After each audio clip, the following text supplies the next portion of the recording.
Want to speak real Portuguese from your first lesson? Sign up for your free lifetime account at PortuguesePod101.com. There might be times in your life when you need to learn something right away. Maybe you have an unexpected exam, you need to prepare for a new job, or you might be traveling for work. In situations like these, many people feel the need to try to study a lot of information in a short period of time. But can you really learn a language by cramming in all of your studying in a short period? In this video, we'll talk about how cramming works with language learning. 1. Is cramming effective? A lot of people would probably answer yes to this question based on experiences they had in school. Most of us have probably had the experience of staying up late the night before a test to cram as much information as possible. But how much of that information do you remember now? Cramming can work if you have a test tomorrow or a short-term study goal. For example, if your only goal is to pass a test or give a presentation within a few days, cramming isn't a bad idea. But it doesn't work very well if you want to remember what you studied in the long run. A great example of a better way to study is with something like our spaced repetition flashcards. One of the most effective ways to study is to review something over a period of time. Spacing out your studies is what helps you learn and retain information best. You learn something today, you come back in 2 days and review it. Then, you come back in 4 days and review it some more.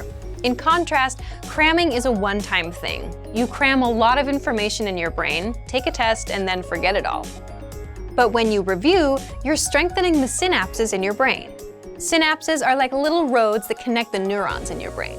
So the more you review, the stronger the connection, and the better the recall. But what if you need to learn fast? 2. An example of a cramming schedule. Let's say you're traveling for work, and you really need to learn some greetings and some basic survival phrases to make it through your trip. Time is probably not on your side. Your only option is to cram. Here's what a cram plan might look like in a case like this. Spend some time on survival lessons before going to bed. Increase the amount of time you spend with anyone you can talk to in your target language, another student or maybe an online teacher. Increase the amount of time you spend on any online language classes you're taking. Another problem related to cramming is that your study time has to come from somewhere, and that tends to come from sleep, so that's not a good thing. We don't recommend cramming, but if you have to cram, which we all do at some point, here are some ideas for how to do it. 3. Cramming learning program. Cramming might get you a lot of fast results in a short period of time, but with just a couple of one-time study sessions, it's a strategy that won't help you in the long run. If you find yourself in a situation where you absolutely have to cram, here's what you can do. First, pick the lessons that align with your goal. Focus on just what you need. If you're learning for travel, skip the other lessons and focus on our survival phrases series. If you want to learn basic conversations, look at the top 25 questions you need to know content. If you need special phrases for the bank or the post office, we have lessons for that too. And you can find lessons for all kinds of topics and scenarios in the lesson library. Second, prioritize lessons at your level more than the challenging lessons. If you're working within a limited time frame, you'll get more value for your time by doing lessons that are at your level.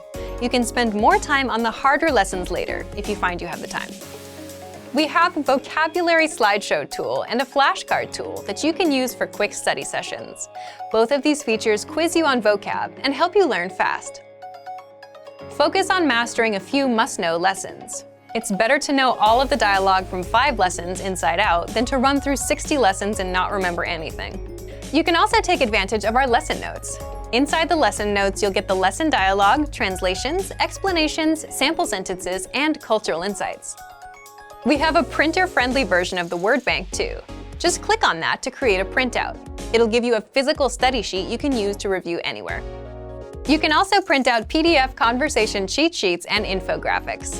These teach you the must-know words and phrases for all kinds of topics: travel, basic conversations, talking about hobbies, airport vocab, and much more. With the infographics, you can save the images to your phone and just swipe through them for a quick review. And finally, when you're ready, do a quiz session. Even if you're low on time, a bit of review can help.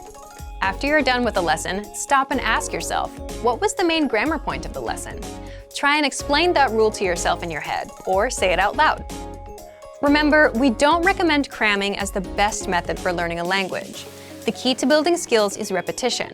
But if you need a quick study session to learn a few key points in your target language, we have the tools to help you. When you're ready to come back and review what you've crammed, we can help you with that too. Get some support for your quick language study sessions and check out our complete language learning program. Sign up for your free lifetime account by clicking on the link in the description. Get tons of resources to have you speaking in your target language. And if you enjoyed these tips, hit the like button, share the video with anyone who's trying to learn a new language, and subscribe to our channel. We release new videos every week. I'll see you next time. Bye!